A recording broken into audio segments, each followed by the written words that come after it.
ena we de kama ese ne esi ene se eja ato efie bi mo ewo Manhyia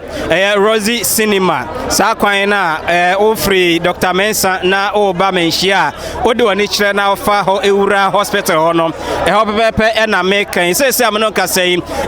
ejamu abambofo no mpanyimfo aba beduru ha omobo modin bia so betimi edum no ewie ya ena Opemsuo TV Opemsuo radio te se ejabrani bi ato efie bi mo a eno ebe Manhyia ahemfie no eno nti yabo edumrika ba ebeduru ha no eja no eda brosane mu a ehyepa anya senketwa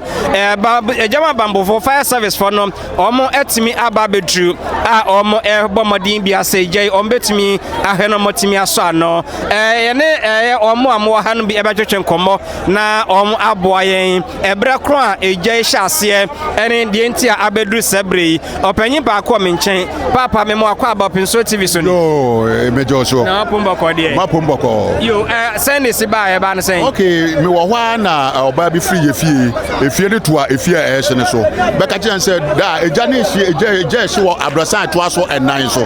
ana me dia me ka say me hwe me phone so hu fire service number ana me dia me ka tu moto call fire service wo Manhyia me ko du o mo se ka ni ho na me say de no mo frɛ airport ma na mo so mo frɛ airport enti yan hwe o manim kakra enti jale de ahye pa je say afa na Manhyia fo na ba beduru ha o mo ya yeso so a say enye yeye ka gusu ka chom so mo frɛ no da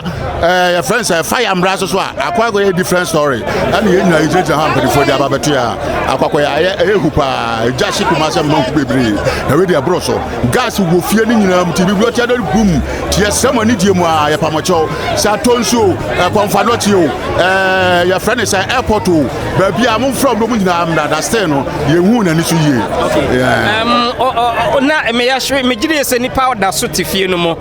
omo mo no what bi no ka omo what bi well omo nyina me hwe so mo pie na ma me bi kwa ne dan toa your friend is dan na ejani tomu no ono kwa se bi oni nan ye ne ya minim kwan ko omutimi peja no kwa de den edini free so edini ba for minim eno de minim kura nhye ebra adwene ntiase so wa hye dan ma che so minim kwan amofa so ye den edini ba nti yesamani die mu amomwa yen na ba bi adu na ano ode ebra ben ne je hyase ametu aka se ekobe 45 minutes ni okay eso ahye pa ti babu abo sign no o hwe soro na enya sem ketwa enchansi na second floor ena efie to aso do kwa asa ba betom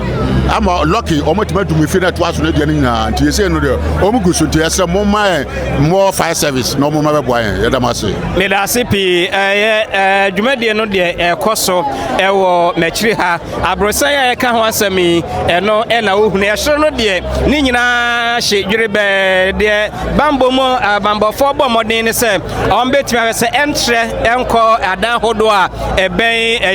efie a ehi emu eno nti eguso a omo monitor niema se de ejamu bambo fo no eye no na nkomo pekwan bi ombetimi afaso awura fie no nenso emu ayedin de ama omo isanse efie no ne nchenchen no nyina no space bia na ho space bia na nchenchen no entama kon be faso agba awura fie no mu no ayedin de ama omo emranche na maba pi ewa ha omo nyina ehweso betimi aboa ama na ejai etimi abrase na omanfo omo mu no omo enso ho atimi ata onom sede na opanyin eka no yete se maami bi asabi ni na eye ne ya na owo ho no so sese no enya de ate se enipa bia ho aka ewo ne ekoso no emo eno nti Opemsuo TV and radio ye hwese dwumadie sede ekoso bia be ba ho dawro live ewo ye video no so na onso so no wa hunu bi nti share link no live images live video na ye de ebramo from Manhyia eben ahemfie no da bia wo sese no ade se they say new fire tender ba omo de fire tender foforo abeka ho a omo hese omo betumi aso anon they say the fire tender mienu ena etimi abeduru ha emu odwumayefo no ebo modern se omo betumi ahwe na omo aboa